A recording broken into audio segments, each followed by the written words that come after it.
Hello बच्चों, let's see this question. The question says write IUPAC name of the following: CH3 whole thrice CCH double bond CH2. हमें ये compound given है, हमें इसका IUPAC name लिखना है.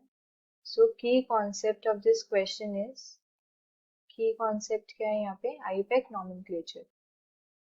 IUPAC nomenclature.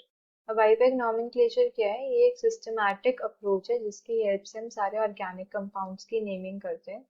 So it is a systematic approach with the help of which we name organic compounds. IUPAC की full form क्या होती है? International Union of Pure and Applied Chemistry. So इस organization ने कुछ set of rules दे रखे हैं जिसके according क्या है हम सारे organic compounds की naming करते हैं.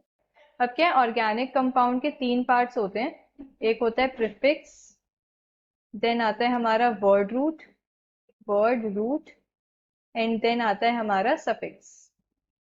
तो जो प्रीफिक्स होता है, प्रीफिक्स हमारे दो टाइप के होते हैं. एक होता है हमारा सेकेंडरी प्रीफिक्स एंड एक होता है हमारा प्राइमरी प्रीफिक्स. तो जो सेकेंडरी प्रीफिक्स होते हैं, सेकेंडरी प्रीफिक्स हमें बताते हैं अबाउट दी सब्स्टिट्यूएंट्स. हमारी चेन के अंदर कितने सब्स्टिट्यूएंट्स प्रेजेंट है या क्या सब्स्टिट्यूएंट्स प्रेजेंट है, वो हमें सेकेंडरी प्रीफिक्स से पता लगता है. तो डिटेल्स अबाउट सब्स्टिट्यूएंट्स, ये details of substituents. Now primary prefix हमें क्या बताते हैं about the nature of carbon chain. जो कार्बन चेन है उसका नेचर कैसा है, वो साइक्लिक है, बाइफेनाइल है या स्पाइरो है, ये सब हमें 1 डिग्री प्रीफिक्स से पता लगता है. वर्ड रूट क्या होता है, वर्ड रूट से हमें पता लगता है number of carbon atoms in main chain. Number of carbon atoms in main chain. Main chain को हम प्रिंसिपल चेन भी बोलते हैं. तो प्रिंसिपल चेन के अंदर कितने number of carbon atoms present है वो हमें वर्ड रूट से पता लगता है. सफिक्स क्या होता है, सफिक्स भी हमारे पास दो होते हैं. एक होता है प्राइमरी सफिक्स एंड एक होता है हमारे पास सेकेंडरी सफिक्स. प्राइमरी सफिक्स से हमें क्या पता लगता है about the nature of carbon carbon bond.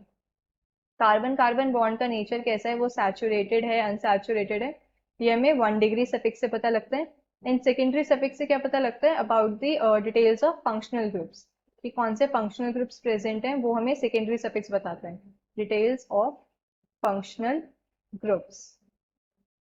सो अगर अब मैं गिवन कंपाउंड देखूं, गिवन कंपाउंड है मेरे पास CH3 whole thrice, CH3 whole thrice, then carbon, then CH double bond CH2. हमें क्या है, ये स्ट्रक्चर गिवन है, कंडेंस्ड फॉर्म है स्ट्रक्चर की. तो अगर मैं इसको स्ट्रक्चरल फॉर्म में लिखूं एक्सपैंड करके, कार्बन एटम है जिससे 3 मिथाइल ग्रुप्स अटैच्ड हैं, CH3, CH3, then CH double bond CH2.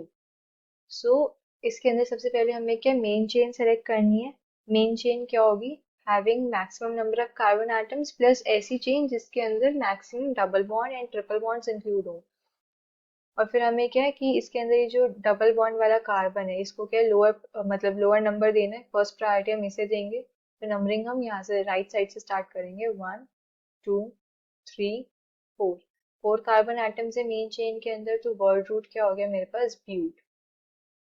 Then अगर मैं प्राइमरी सफिक्स की बात करूं, वो nature of carbon carbon bond बताता है. हमारा कार्बन कार्बन बॉन्ड क्या अनसैचुरेटेड है. सो फर्स्ट पोजीशन पे डबल बॉन्ड प्रेजेंट है, तो ये क्या हो जाएगा, ब्यूट 1 ईन.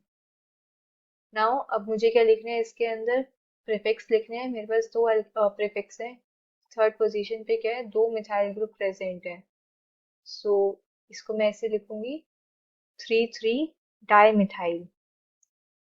3 di methyl but 1 yne. IUPAC name क्या हो गया इसका, 3 di methyl but 1 yne. Hope you understood this well. Best of luck.